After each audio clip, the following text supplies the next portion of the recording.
Dios me los bendiga, amados hermanos y hermanas. O así como estamos, aprovechemos para orar. Señor, te damos gracias por esta tarde, por este mediodía, Señor, en que nos permites estar reunidos aquí, Señor. Habla nuestras vidas, Señor, llénanos con tu Espíritu Santo, Padre Celestial, danos sensibilidad y cambia nuestros corazones, transforma nuestras vidas, Señor. Estamos aquí en una actitud de adoración, Señor, y de sumisión a ti, Padre Celestial. Todo te lo pedimos en el nombre de nuestro Señor y Salvador Cristo Jesús. Amén. Amén. Pues, ¿cómo estamos, hermanos y hermanas? ¿Sí, Dios? Amén. Gloria a Dios, gloria a Dios. Qué bueno, en verdad qué gusto poder verles, hermanos y hermanas. Como mencionaba nuestra hermana Nietzsche hace rato, es un día especial porque pues hoy tenemos, ¿no?, los dos cultos como por primera vez en este formato. Así que pues para ir entrando a lo que ya leyeron, pues vieron el libro que leímos, ¿no? Así que el día de hoy les traigo esta propuesta. Hoy vamos a descubrir quién es el anticristo. Ahorita les voy a enseñar quién es la bestia, falso profeta, y vamos a ir señalando. No, no es cierto. No, es una broma, hermanos y hermanas, ¿cómo creen? No, sino más bien vamos a leer un libro que pocas veces le queremos entrar. Que muchas veces nosotros, ya sé que tenemos miedo, decimos, no manches, Apocalipsis. Ay, ay, ay, ay, ay. Así que pues quisiera más bien que el día de hoy entremos con confianza con este libro. Entremos con confianza con esta escritura. Primero que nada, quiero que se imaginen esto. Tengan esta imagen, esta visión en la mente. Supongamos que hay un escultor, un artista, no tan guapo como yo, claro, pero un artista millennial que empieza a hacer una escultura. Tiene que entregarla ahorita a las 5 de la tarde y la termina. Entonces, pues, se imaginan, preparó su escultura porque la tiene que presentar, pues, en una exposición. Le pagaron. Entonces él, para guardar esa escultura, le pone una capa, una capucha encima.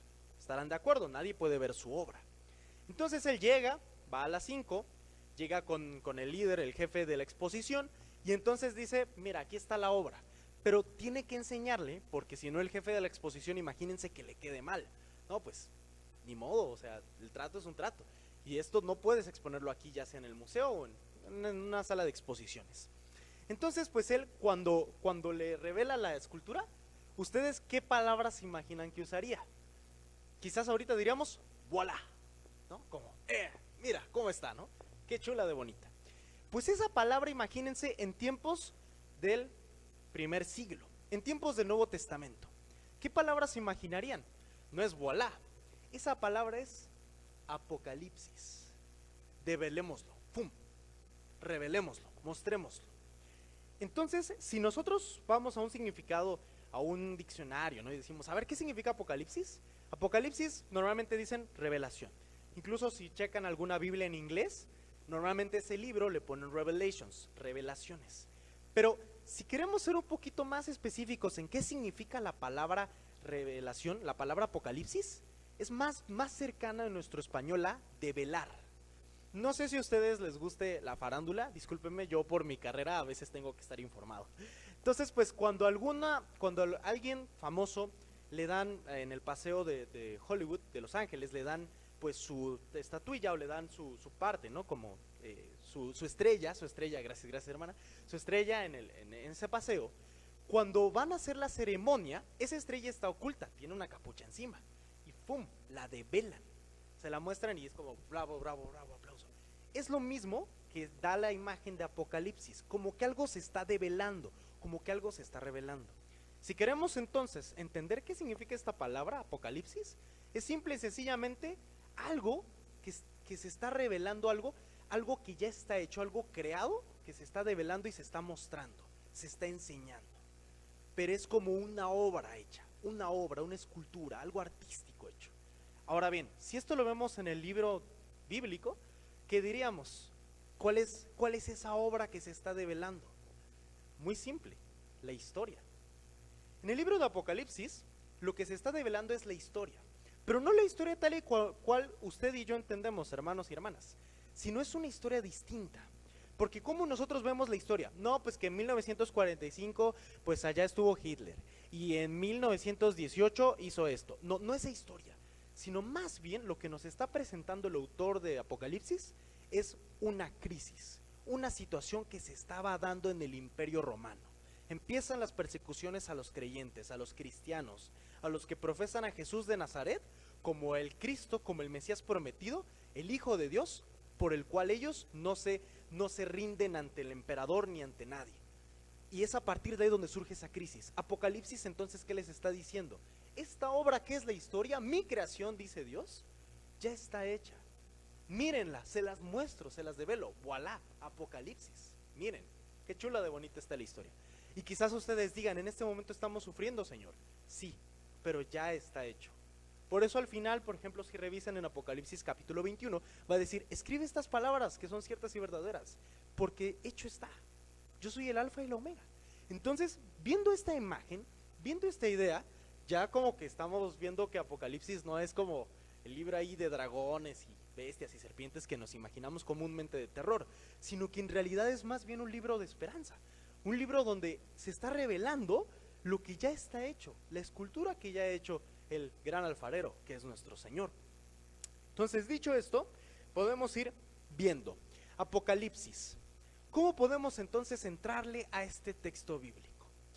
Déjenme, les digo algo que quizás no se habían dado cuenta. No es un libro, es una carta. Apocalipsis no es como tal un libro, es una carta. Ahorita todos vemos que nuestro pastor no está aquí, pero supongamos por un momento que, imagínense, al pastor Hugo se le presenta el Señor, y el Señor tiene un mensaje urgente para la primera iglesia aquí de Jalapa, la primera de Puebla, la primera del puerto, la que está allá en Huachim, Coatzacoalcos, Tlaxcala, etcétera. Tiene para 7 iglesias un mensaje. Y entonces, pues obviamente, pues va a escribir lo que cada una de esas iglesias necesita. ¿Qué necesita la primera? No, pues que más esto. No, pues que menos esto. Y le escribe un mensaje particular. ¿Qué necesita esta otra iglesia? No, y esto, y esto, y esto. De esta forma, nosotros vemos, si usted ahora sí, abran por favor sus Biblias, en Apocalipsis 1:4. Apocalipsis capítulo 1, versículo 4. Y ahí van a ver ustedes lo que les estoy diciendo para que vean, valga la redundancia, de que es una carta. Sí es un libro, claro, pero está escrito en una forma epistolar, una carta, como si el pastor Hugo nos mandara un WhatsApp, pues, sobre lo que necesitamos, obviamente para la época. Dice así: Juan a las 7 iglesias que están en Asia. Ahí se presenta. ¿Quién está escribiendo? Alguien llamado Juan. Juan, hasta ahí vamos bien. ¿Y a quién le está escribiendo? El remitente es Juan y el destinatario, las 7 iglesias que están en Asia.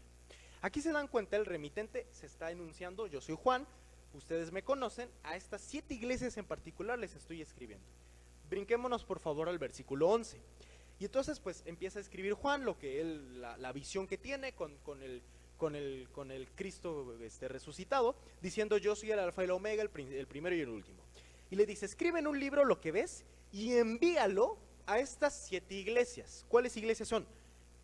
Éfeso, Esmirna, Pérgamo, Tiatira, Sardis, Filadelfia y Laodicea. Cuando dice ahí Asia, ustedes quizás se estarán imaginando a personajes, pues, ya saben, ¿no? Con ojos rasgados y asiáticos, ¿no?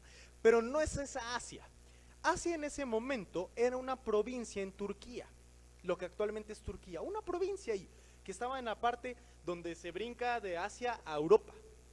Ahí es donde estaba esa provincia romana llamada Asia. Y esas son 7 iglesias locales, como les digo, como Puebla, Huachim, aquí el puerto, etcétera. Algo así estaba pasando. Así que viendo esto, vamos a ver, ¿quién escribe esta carta? Nosotros, ¿qué es lo que creemos? Que es el apóstol Juan, el discípulo amado. Con esto cierra el Nuevo Testamento. Pero el apóstol Juan tiene una particularidad, tiene una peculiaridad. En el versículo 9 nos dice de que él está exiliado en la isla de Patmos, él está ahí. ¿Y saben por qué está exiliado? Por causa de lo que cree. Nosotros, bendito sea Dios, todavía no hemos enfrentado una persecución así. Todavía al día de hoy, al menos aquí en México, y me refiero en términos de estatales, gubernamental, no está prohibido en la Constitución o no persiguen las autoridades ser cristiano. Digo en México, no estoy diciendo en comunidades, porque en muchas comunidades todavía hay persecución, incluso en este país, aunque a veces no nos damos cuenta o no lo vemos. Pero bendito sea el Señor que nosotros no nos toca esa situación. Por eso es de que quizás no podamos entender esa crisis. Imagínense, si el apóstol le pasó esto, ¿qué no le estaba pasando a los hermanitos de a pie de las congres? Pues necesitaban un mensaje urgente: Señor, estamos ahorita padeciendo, ¿Qué nos dices? ¿Qué nos puede responder? Señor, si nosotros hemos dado nuestra vida y la queremos seguir dando por ti, hemos creído en lo que nos han contado, pero Señor, necesitamos tu presencia, necesitamos que nos respondas. En esta situación nos está persiguiendo el gobierno. Señor, tu siervo Pablo nos decía de que tú dabas a las autoridades, pero ¿cómo hacemos esto? ¿Esto tú lo estás ordenando, Señor?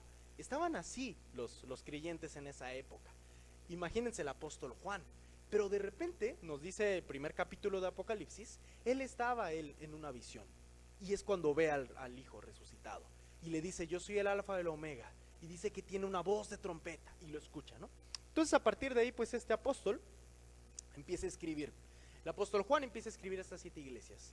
Estas 7 iglesias no eran iglesias cualquiera. Eran iglesias que él había pastoreado. Algo así como si nosotros viéramos ahorita como nazarenos un superintendente. En el sentido de que estas 7 iglesias él las conocía y él era el pastor de esos pastores, o bueno, de los que estaban a cargo de estas iglesias. Entonces él hacía como una red de acompañamiento. Estas 7 iglesias eran iglesias que Juan mismo conocía.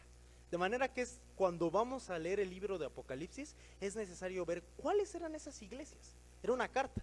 Si ustedes se dan cuenta entonces, pues una pregunta. Si Juan le hubiera escrito esa carta a esas 7 iglesias, ¿hubiera escrito cosas que no entenderían? ¿Hubiera escrito enigmas que nunca más pudieran resolverse, o incluso que eran para gente de 2000 años más? No, hermanos y hermanas, en realidad eran para circunstancias que ellos debían responder en ese momento.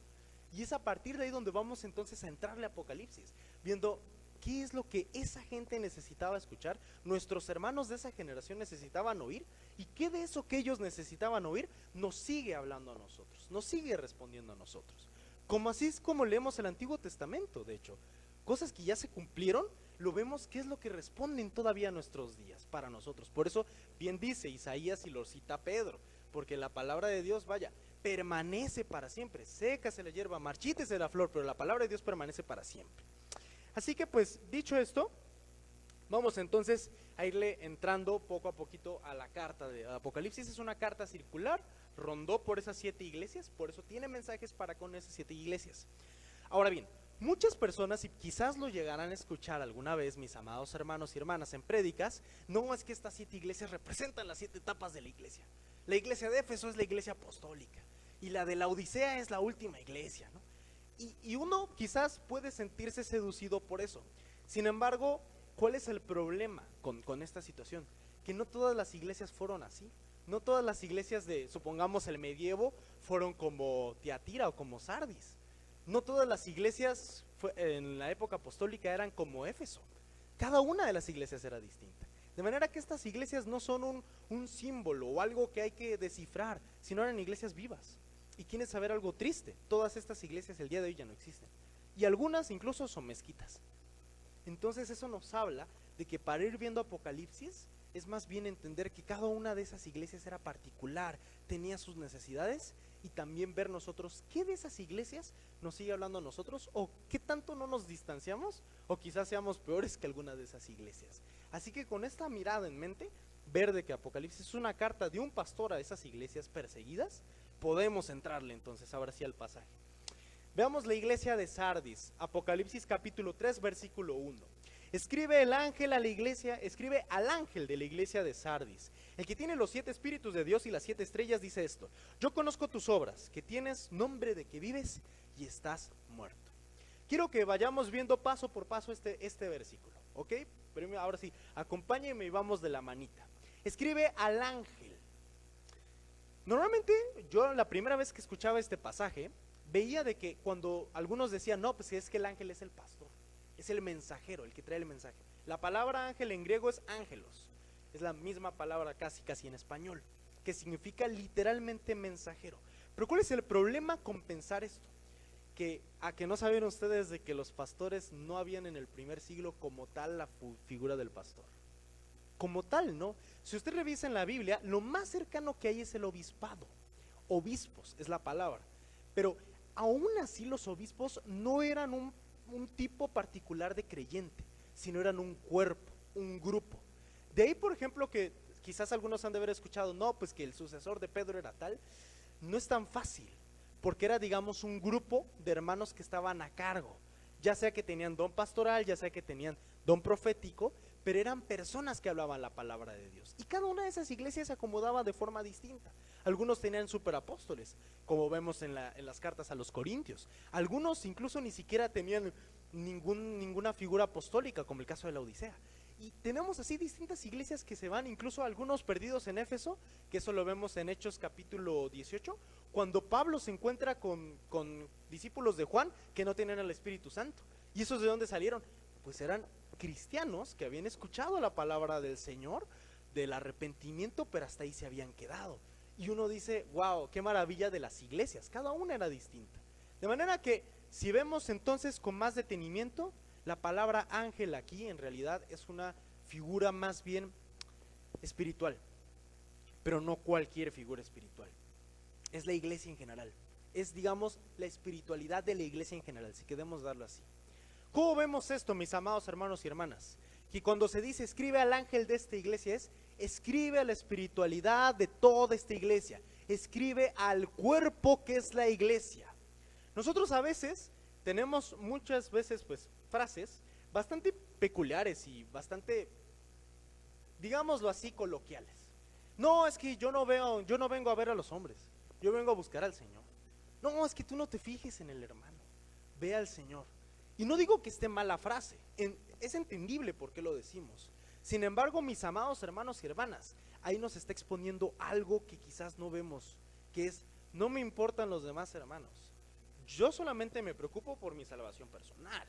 Yo solamente me preocupo porque yo esté bien con Dios. Allá él, allá ella, ¿no? Es decir, mi relación con Cristo es solo yo. Y vemos que tan solo el hecho de esa palabra, ángel, para el Señor no somos solos.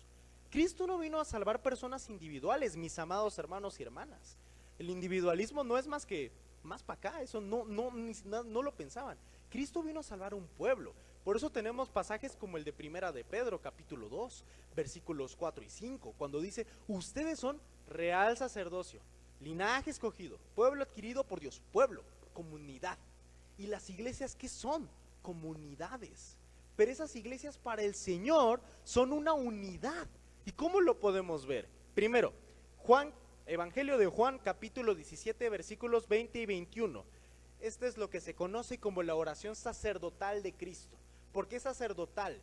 Porque Cristo en ese momento está rindiéndole cuentas al Padre diciendo, Señor, de los que tú me diste, Padre, de los que tú me diste, aquí te los entrego. Y había uno que no era tuyo, que era Judas. Sin embargo, yo estoy rogando por los que tú me has dado, Padre. Versículos 20 y 21. No ruego solamente por los que tú me has dado, los apóstoles y discípulos, sino también por los que han de creer en mí, por la palabra de ellos. ¿Pero para qué?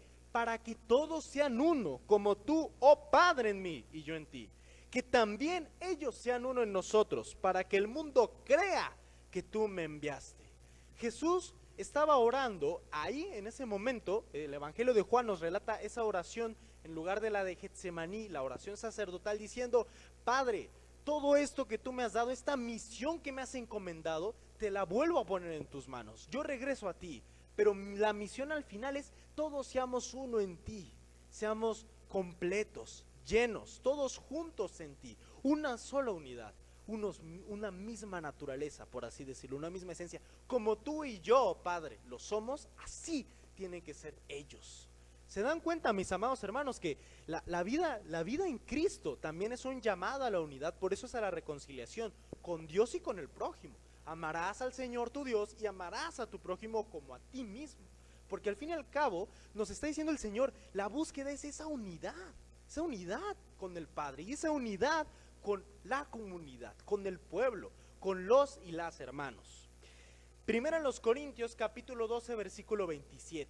Esto no es Juan, este es el apóstol Pablo, pero va muy en la misma idea. Vosotros pues sois el cuerpo de Cristo y miembros cada uno en particular. Este pasaje de Primera a los Corintios está hablando sobre los dones espirituales y sobre los problemas que eso tenían los dones espirituales. ¿Qué pasaba en la iglesia de los Corintios? Unos eran muy adinerados, otros tenían ciertos dones espirituales y otros más eran cultos y sabían leer. En esa época saber leer era diferente, te distinguieras prácticamente clase alta, privilegiado, como queramos llamarle. en esa época. Entonces eso era como, no, ¿tú cómo te vas a juntar conmigo? Mira mi trajecito, yo sí sé leer, yo sí, soy chido. Y ahí eso es lo que pasaba en la iglesia de los Corintios. Y Pablo les está diciendo, ustedes, a ver, no se menosprecien, porque juntos son un cuerpo. Si una parte del cuerpo se duele, ¿que no acaso se duele toda? Y a veces lo podemos ver nosotros, que incluso cuando nos arrancamos un vellito, que no duele todo el cuerpo y tú dices, ay, hasta brincas del dolor, precisamente porque todo el cuerpo está conectado. Y Pablo está diciendo en este pasaje, cuando ustedes forman parte del cuerpo de Cristo, están conectados con el resto. Ahora bien, Pablo está hablando a la iglesia de Corinto. ¿Esto qué quiere decir? Que el cuerpo, mis amados hermanos y hermanas, no solamente es la iglesia universal. No, es que yo formo parte de la iglesia en general. No, está hablando de la iglesia local, de la representación particular de ese cuerpo que es tu iglesia local. Mis amados hermanos y hermanas, en la época del Nuevo Testamento uno no puede decir, no, pues es que este día vengo aquí y este otro día es allá. No, tú formabas parte de un cuerpo, era tu comunidad, era tu tribu, si queremos verlo así, tu gente, tu pueblo, tu banda, ¿no?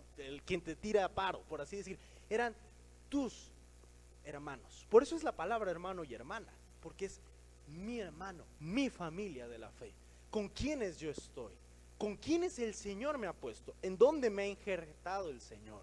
Y ahí vemos pues que la parte de lo que lo que se conoce como eclesiología, es decir, doctrina de la iglesia, a veces no lo notamos, amados hermanos y hermanas, y a veces nos quedamos más bien en una visión de la fe en Cristo solitaria, individual. Y bien dicen coloquialmente, divide y vencerás. ¿Quién sabe a quién le conviene que se divida así el cuerpo? Muy bien, regresemos a Apocalipsis capítulo 3, versículo 1 igual. Siguiente frase. He aquí, yo soy, escribe, el que tiene los 7 espíritus y las 7 estrellas. No manches, me voy a poner ahorita modo código da Vinci. ¿Por qué? Porque vamos ahí a ir descifrando parte por parte. Esta frase quiero que ustedes la miren detenidamente. 7 espíritus, 7 estrellas.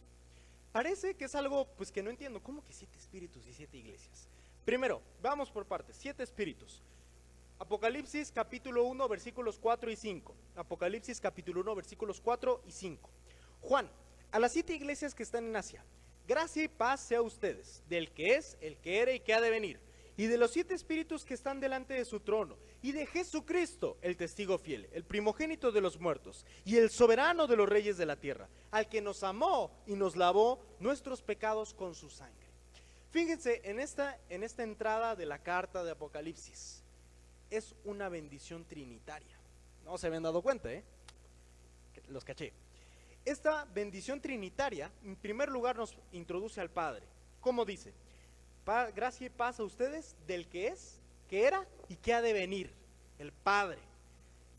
Brinquémonos al versículo 5, esta tercera frase. Y de Jesucristo, el testigo fiel, el primogénito de los muertos y soberano de los reyes de la tierra. Ese, ya vemos el Padre y vemos al Hijo. Pero en medio de ellos dos hay una frase que quizás no habíamos notado. Y de los 7 espíritus que están delante de su trono.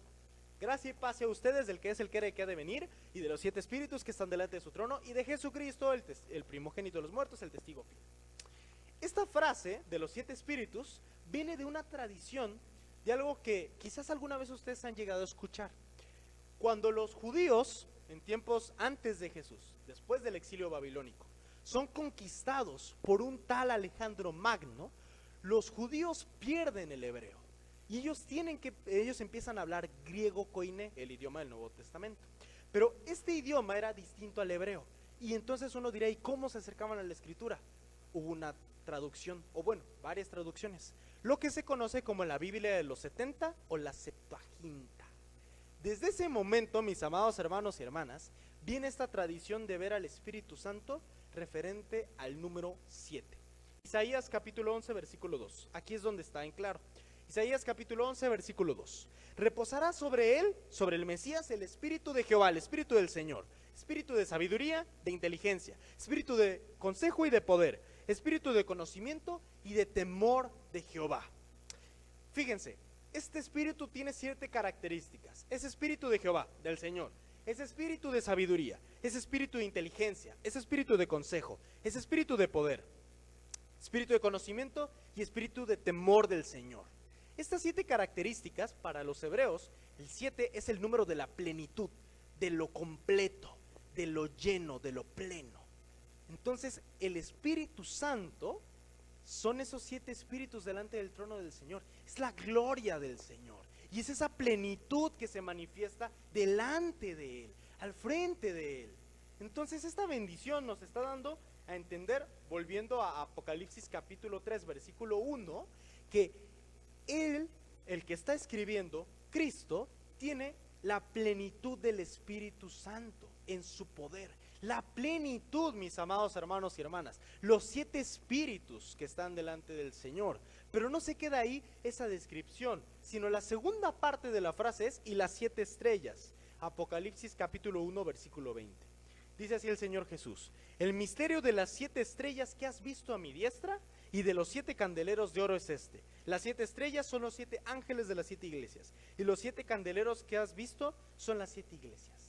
De esta forma Jesús se presenta diciendo: yo soy el que les está diciendo esto, el que tiene la plenitud del Espíritu Santo, que lo puede otorgar a todos aquellos que se lo piden, y el que tiene también en sus vidas la plenitud, digamos, la vida espiritual de cada una de las iglesias. Mis amados hermanos y hermanas, nosotros no caminamos la vida cristiana no solo solos en términos de iglesia, sino tampoco solos en términos espirituales. Por algo decimos a Dios nuestro Padre, por algo llamamos a Jesús nuestro Señor, por algo llamamos al Espíritu Santo nuestro Consolador, porque no estamos solos, mis amados hermanos y hermanas. Y eso es lo que Jesús quiere dejar en claro: el que tiene la plenitud del Espíritu Santo y la puede otorgar a todo aquel que pida, y el que tiene también su vida espiritual de las iglesias en sus manos, dice esto. Esa es la autoridad que tiene nuestro Señor Jesús, tal como se muestra para la iglesia de Sardis. ¿Qué es lo que dice? Tienes nombre de que vives y estás muerto. Esta es una de las frases quizás más duras, mis amados hermanos, y más en esta época. Quizás nosotros estamos acostumbrados a ver con lo que nuestros ojos ven, a ver con lo que nuestras emociones o sentimientos perciben, y no discernimos lo espiritual. Porque a veces decimos: es que esta iglesia está creciendo numéricamente, es que esta iglesia está bautizando, es que esta iglesia está lanzando estos ministerios, está viva. A veces pensamos eso, y a veces decimos: no, ¿y qué pasa con mi cuerpo local? Mi cuerpo local no hace esto, mi cuerpo local no está en esto, está muerto mi cuerpo local. Pero aquí lo que el Señor le está diciendo a la iglesia de Sardis es: ustedes tienen fama, ustedes hacen cosas, por así decirlo. ¿Para qué? Para mostrar de que viven, pero no se han dado cuenta de que están muertos. Y eso es algo muy duro, porque a veces nosotros pensamos o discernimos lo espiritual con nuestros propios términos y no con lo que el Señor dice. Y lamentablemente así nosotros podemos conducirnos en nuestra vida en Cristo conforme a lo que nosotros entendemos y no lo que el Señor dice. Por eso hace rato, cuando predicaba la hermana Mónica, precisamente referenciaba un pasaje muy importante, que es: sentémonos a escuchar la voz de Cristo. Más allá de estar trabajando no para querer servirle, primero escuchemos su voz. ¿Qué es lo que nos está diciendo? ¿Qué es lo que Él dice sobre nosotros, sobre Él, sobre la creación, sobre la realidad, sobre lo que Él busca, su misión, sobre la santidad, sobre cómo mejorar, cambiar, etcétera? Lo que es lo bueno y qué es lo malo. Y a veces, por lo mismo que no le ponemos atención, es que precisamente caemos en esto de la iglesia de Sardis. Buscamos más la fama, buscamos más quizás los números, buscamos más el prestigio, más que realmente agradar o no a nuestro Dios o acercarnos al Señor. Por eso es de que les dice: ustedes tienen fama de que están vivos, pero en realidad están muertos. Y fíjense, hay un pasaje que nos recuerda esta idea. Sermón del Monte, Mateo 7 versículos 21 al 23. Mateo 7 versículos 21 al 23. Señor Jesús dice esto: no todo el que me diga Señor, Señor entrará al reino de los cielos. En aquel día ustedes me dirán, ellos me dirán: Señor, Señor, ¿no profetizamos en tu nombre? ¿Y en tu nombre echamos fuera demonios? ¿Y en tu nombre hicimos muchos milagros? Fíjense, ellos están diciendo: nosotros hicimos cosas espirituales. Señor, ¿qué no yo convertí a muchas almas? Señor, ¿qué no yo levanté estos ministerios? Señor, ¿qué no yo prediqué esto? ¿Qué no yo sentí que tú me moviste a esto, Señor? ¿Por qué es de que tú me rechazas? Y fíjense lo que responde el Señor. Les voy a decir, nunca les conocí, apártense de mí, hacedores de maldad. El problema con estas personas, mis amados hermanos, de acuerdo al Señor Jesús, el asunto es, ustedes no prestaron atención, que era simple y sencillamente creer en mi nombre. Arrepentíos, porque el reino de los cielos se ha acercado. Por eso es la transformación, el cambio de mente, el cambio de vida. No se han dado cuenta. No me importaban los portentos espirituales. Lo que me importaba es de que tuvieran una relación conmigo. Por eso nunca les conocí, porque nunca se presentaron conmigo. Ustedes presentaban una imagen delante de las personas y delante de mí, pero no se presentaron conmigo. Por eso es de que nunca les conocí. De ahí, apártense, hacedores de maldad. Buscaban el prestigio, buscaban la fama, pero no buscaban al Señor. De ahí, volvamos a Apocalipsis 3. Y así es como 3 versículo 2, que este es con el mensaje a la iglesia de Sardis. Versículo 2, vemos precisamente una iglesia que, aunque está boyante, está creciendo, pero estaba espiritualmente muerta. Versículo 2, sé vigilante, checa, despierta. En griego se pudiera traducir mejor, NBI y Traducción Viviente traducen como despierta, y afirma las cosas que están por morir. NBI dice, reaviva lo que aún es rescatable. Checa, no todo está perdido. Aunque estés espiritualmente muerto, no todo está perdido, porque no ha hallado tus obras perfectas delante de Dios. Le está diciendo aquí el Señor, chequen, todavía hay elementos, partes del cuerpo que no están muertas, pero que sí están agonizando, lentamente. Yo no soy doctor, y ustedes conocen a nuestro hermanito Frank, que él sí es doctor, y él no me dejará mentir. Pero él me dirá que a veces hay algunas enfermedades crónico-degenerativas que uno no se da cuenta en qué momento están. Pero ya cuando se llegó a una cierta etapa, es prácticamente irreversible. Pero ya cuando uno se llega a esa etapa es cuando uno ya se da cuenta. Por eso Jesús les está diciendo, el Señor Jesús les está diciendo, reaccionen.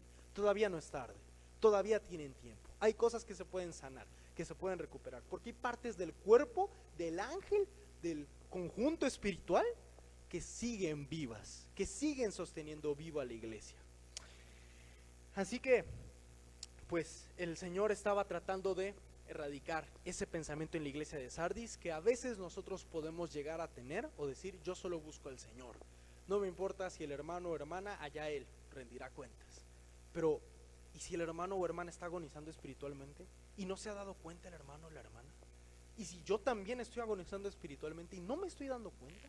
El llamado por eso es muy fuerte, porque es a la iglesia en general, al grupo, al conjunto, no solamente a la persona, no al pastor, sino a la iglesia, al grupo, a los hermanos y hermanas. Versículo 3, Apocalipsis. Acuérdate pues de lo que has recibido y oído, y guárdalo, y arrepiéntete, pues si no velas, vendré sobre ti como ladrón, y no sabrás a qué hora vendré sobre ti. Primera frase, acuérdate de lo que has oído, de lo que has recibido y oído. Fíjense, hermanos y hermanas, el Señor aquí está apelando a su memoria. Acuérdate de lo que has recibido y oído. ¿Qué es la principal bendición que hemos recibido al aceptar a Cristo? La vida eterna. Pero ¿en qué significa la vida eterna? Juan 14, versículo 26. Mas el Consolador, el Espíritu Santo, a quien el Padre les enviará en mi nombre, Él os enseñará todas las cosas y les recordará todo lo que yo os he dicho. Al nosotros recibir al Señor, a nosotros recibir a Cristo como nuestro Señor y Salvador personal, de que muere por nuestros pecados en la cruz, en ese momento la vida eterna se nos es entregada, se nos es soplada, impartida. ¿Y cómo se manifiesta? En la presencia del Espíritu Santo. Algo así como un anticipo.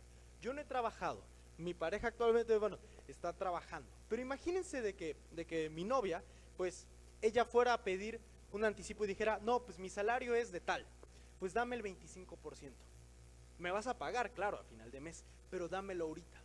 Eso sería si ella lo pidiera. Pero, ¿y si el jefe dijera, órale, te doy tu 50% de salario ahorita y después te pago el resto?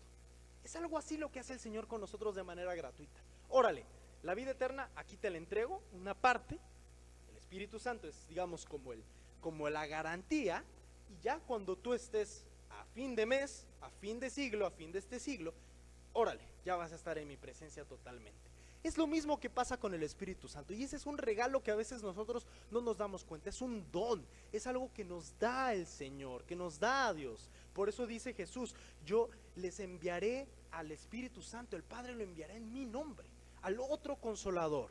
En griego es alos parakletos, ¿Qué significa los paracletos? A los otro de la misma naturaleza, misma sustancia, misma esencia, como yo, dice Cristo. Otro Cristo, si quieren verlo así. Paracletos. Paracletos es como un amigo, abogado, maestro y hasta juez defensor. Es como tu amigo que te ayuda, que te tira el paro, dijera, perdón por mi lenguaje millennial, pero que te ayuda, pues que en el momento en que lo necesitas, órale, ahí está contigo, en los catorrazos, ahí está contigo, apoyándote. Y en el momento en el que tú te vas a meter en un problema, te vas a meter en un problema. Tengo que decírtelo, estás mal, cambia. Ese es el Espíritu Santo y ese es un regalo. ¿Cómo vemos entonces nosotros escrituralmente de que el Espíritu Santo nos ha sido regalado cuando aceptamos a Cristo? Vámonos ahora a Romanos capítulo 8, versículo 15. Ustedes, Romanos capítulo 8, versículo 15, no han recibido el espíritu de esclavitud, sino el espíritu de adopción por medio del cual clamamos Abba Padre. ¿Esto qué quiere decir, mis amados hermanos y hermanas? Cuando recibimos a Cristo en nuestros corazones, lo que realmente recibimos es al Espíritu Santo. Cuando decimos, sí, he recibido a Cristo en mi corazón, es que Cristo, el Padre, nos ha dado al Espíritu Santo. Lo tenemos en nuestros corazones. Pero es gracias al Espíritu Santo que nosotros podemos estar delante de Dios el Padre y decirle papito. Eso significa Abba en arameo, papito. Abba Padre, papito mío, a quien amo, Señor, gracias por permitirme estar aquí. Amados hermanos, a veces no nos damos cuenta de lo que significa el sacrificio de Cristo en la cruz. Nosotros delante de Dios no podíamos estar porque éramos pecadores, éramos injustos, impíos delante de Él. Él es santo e inmaculado. Imagínense, presentarse a alguien delante de Él era la muerte. Incluso tratar de acercarse era la muerte. Cristo entonces carga nuestros pecados en la cruz, nos quita esos pecados, Él paga por lo que debíamos de pagar, y nosotros al recibir esa ofrenda que da el Padre para nosotros, entonces podemos presentarnos delante de Él y decirle, ya no soy más, ahora sí como la canción Un esclavo del temor, sino ahora ya puedo decirte papá. Pero si yo no he recibido ese sacrificio, si ese sacrificio no se ha hecho patente en mi vida, porque no lo pagué yo, lo pagó Él en la cruz, y todos esos pecados que yo he cometido y que voy a cometer los paga Él en la cruz. Si yo no he recibido ese sacrificio, yo no puedo presentarme delante del Padre y decirle papito. Pero si lo he aceptado por la fe, entonces he recibido ese espíritu de adopción.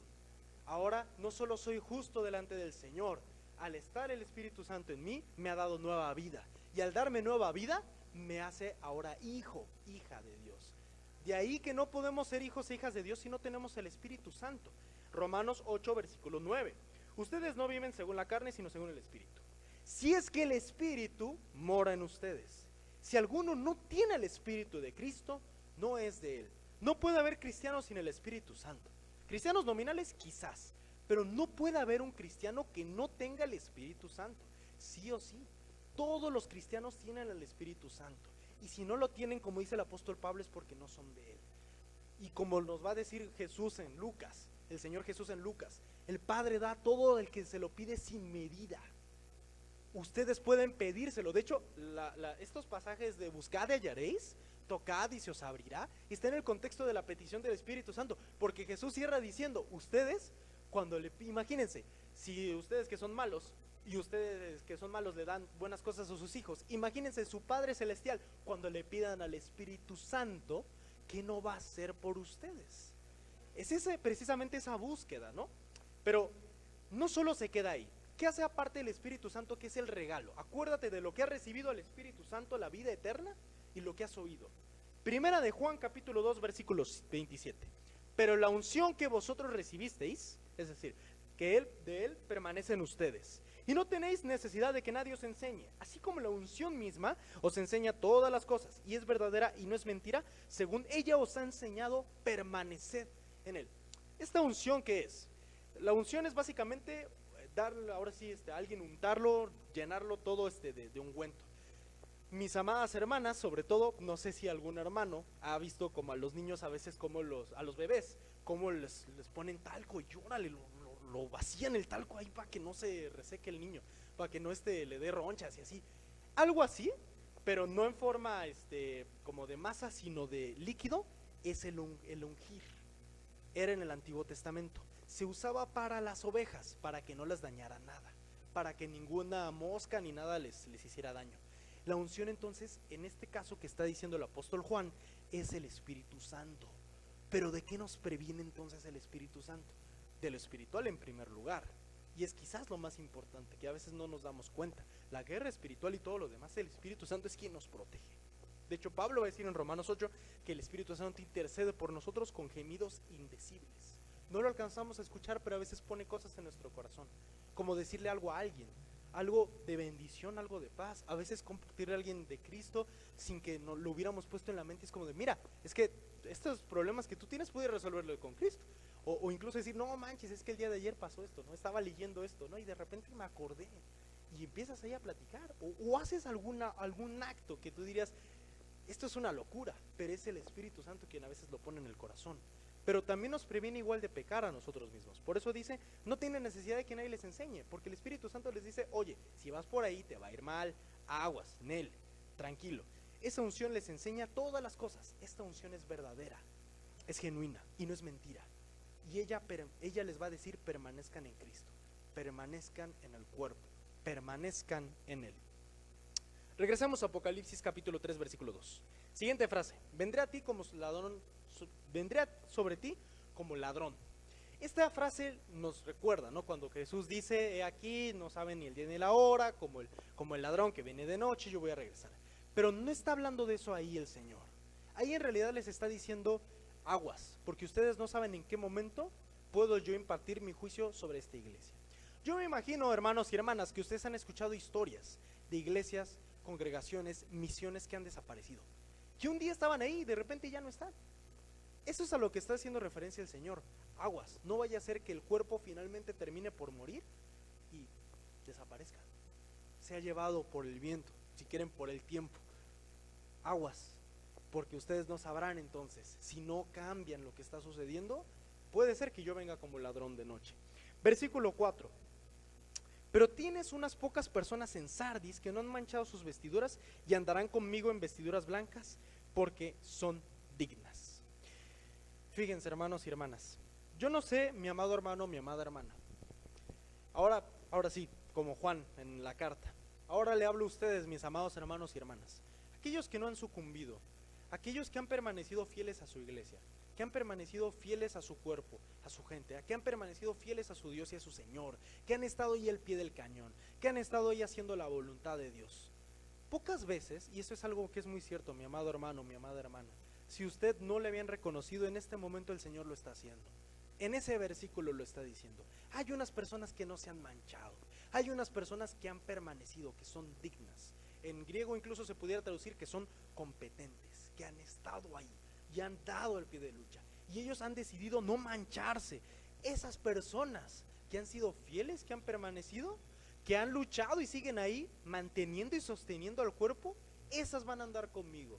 Porque a veces nosotros, como en el libro de Job, pensamos quizás como Eliú, pensamos quizás como Bildad. No, es que si tú pecas, el Señor te va a juzgar. Pero si no pecas, ¿tú crees de que al Señor eso le importa? ¿Qué le va a importar que tú no peques? Pero si pecas, órale, el juicio de Dios está sobre ti. Mis amados hermanos, Dios no es así. Dios no es injusto. Dios no es un Dios, no es un padre ausente, no es un padre lejano, sino es un padre que se goza. Ustedes imagínense cuando un niño va creciendo, va caminando. Así lo mismo el Señor hace con nosotros, mis amados hermanos y hermanas. Cuando ve y dice, mi niño, mi hija, que estaba luchando con esto, órale, ya lo venció. Órale, ya no hace esto, ya está dejándolo. ¿Eso qué quiere decir? Que está creciendo, está caminando, está cambiando. Obviamente se siente orgulloso y dice, ese es mi hijo, esa es mi hija. Es lo mismo que aquí nos está diciendo el Señor Jesús. Si a usted no se le había reconocido, mi amado hermano, mi amada hermana, no se le había reconocido de que había permanecido fiel, el Señor lo hace, diciéndole, usted es digna para estar delante de Él. Y por eso es de que Dios es un Padre amoroso. Pocas veces lo vemos. Muchas veces enunciamos el juicio y es Dios está irado contra el impío todos los días, ¿no? Y no hay ningún justo, ni uno solo, ¿no? Pero Dios también nos da esos reconocimientos y dice, tú que has permanecido fiel, vas a estar conmigo porque eres digno. Versículo 5. El que venciere, que es digno, que no se ha manchado, será vestido de vestiduras blancas, y no borraré su nombre del libro de la vida, y confesaré su nombre delante de mi Padre y delante de sus ángeles. Este que ha vencido, este que ha sido digno, que no sea manchado, será vestido de vestiduras blancas. Tanto en el griego como en el español de la Valera, de Reina Valera, dice ahí será vestido de vestiduras blancas, será vestido. Esto es algo que se le conoce como voz pasiva. Es decir, el que está actuando no es el sujeto. Un ejemplo, Juan es regañado por su mamá. En este caso, el sujeto es Juan. La acción es regañar. Pero Juan es quien está padeciendo, quien está siendo ejercido la acción sobre él. ¿Quién es quien lo está ejecutando? Su mamá. Juan es regañado por su mamá. Él es quien lo está recibiendo. En esto nos está diciendo el que venciere será vestido de vestiduras blancas. Cuando nosotros a veces hablamos y decimos, no es que uno tiene que elegir no pecar, no es que de uno depende, mis amados hermanos, no exactamente. La vida en santidad es un regalo, es algo que Dios nos da. ¿Se dan cuenta? Por eso es pasivo, es yo no lo estoy haciendo, Dios lo está haciendo en mí, el Padre lo está haciendo en mí, el Señor Jesús me lo está ofreciendo. Yo que estoy decidiendo creer y confiar en Él, caminar con Él, Él lo va a dar, Él lo va a hacer y me va a vestir de estas vestiduras blancas, no con mis propias fuerzas, sino es por su gracia, por su amor, por su misericordia. Siguiente promesa, segunda promesa, no borraré su nombre del libro de la vida. Nosotros muchas veces pensamos, no sé si pensamos conscientemente, y vemos a Dios que está como observando, está como con su libretita, que es el libro de la vida, ¿no? Está con su libretita y está viendo, a ver, ahí era, a ver, mi hija Lucy, a ver, no, ya pecó, ya la borré, ya se arrepintió, órale, Lucy se llama Delgado. No, mis amados hermanos, Dios no está así con el borrador y con el lápiz todo el tiempo cambiándolo.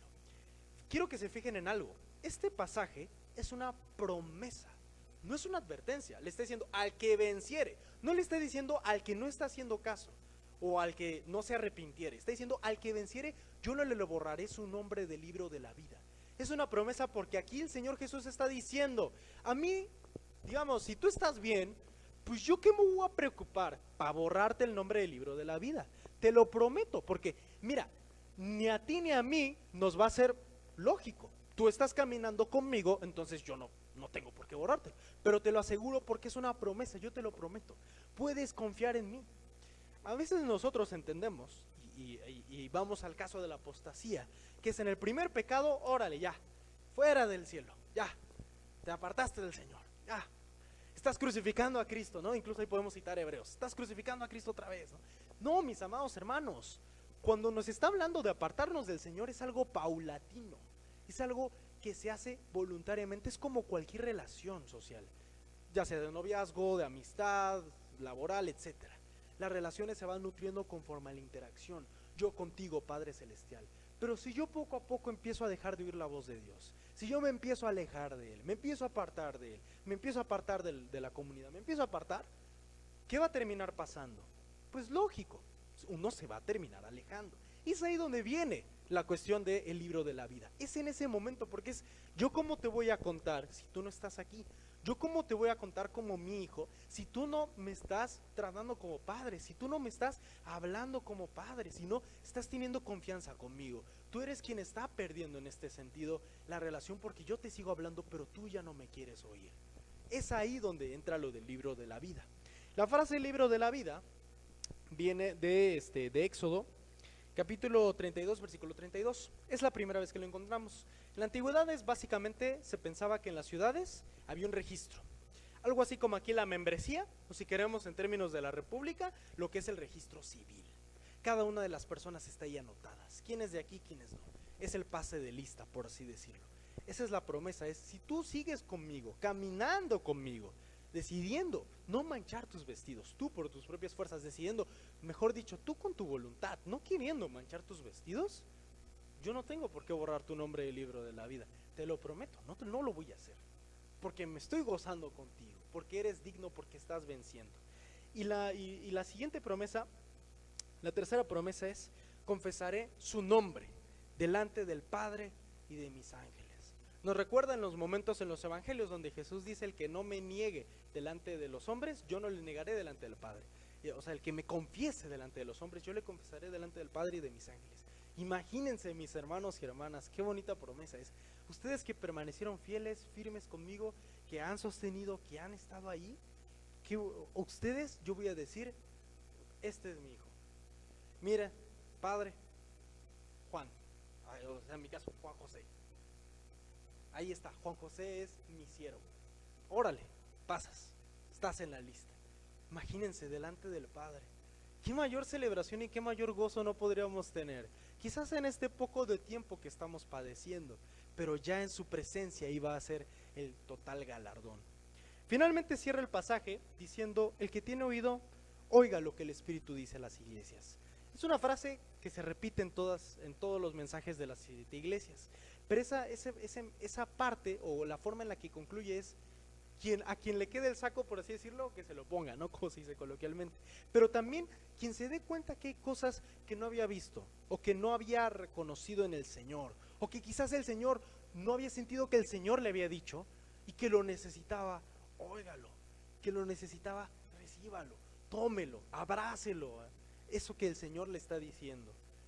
Pero el Espíritu siempre habla a la iglesia, siempre está hablando a las iglesias. Por eso es de que yo quiero cerrar el mensaje diciéndoles pues que el Señor en esta tarde está reconociendo a todos aquellos que han permanecido fieles, pero también está llamando, mis amados hermanos, con preguntas clave, como si nosotros estamos dispuestos a hacer equipo para crecer juntos como iglesia, en aprender más la palabra, en caminar mejor con el Señor, en orar más, en practicar otras disciplinas espirituales como el ayuno, la meditación, la adoración, etcétera. Si estamos dispuestos a hacerlo, a preocuparnos por el cuerpo y estar juntos como comunidad y como iglesia.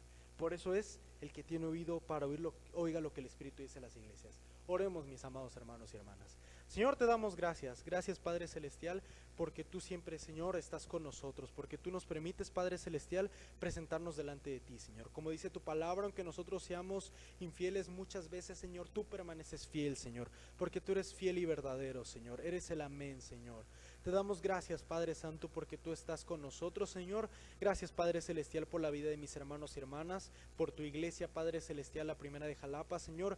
Ayúdanos, Señor, capacítanos, Padre Celestial, fortalécenos, Señor, con tu Espíritu Santo. Llénanos más y más de tu presencia, mi Dios. Permítenos, Padre Celestial, caminar más cerca de ti, Señor. Caminar y ser más conforme a tu corazón, Señor. Permítenos amarnos más como comunidad, como iglesia, Padre Celestial. Permítenos, Señor, reaccionar, Padre Celestial, oír tu voz, Señor, y también quienes necesitemos reconocimiento, consuelo, Padre Celestial, apapacho y gozo, Señor, te agradecemos, Padre, por hacerlo una vez más, Señor. Te pedimos, Señor, de que nos permitas, Padre Celestial, estar caminando juntos, Señor, delante de ti, Padre Santo. Nos presentamos, Señor, en el nombre de nuestro Señor y Salvador Cristo Jesús. Amén. Dios me los bendiga, hermanos y hermanas.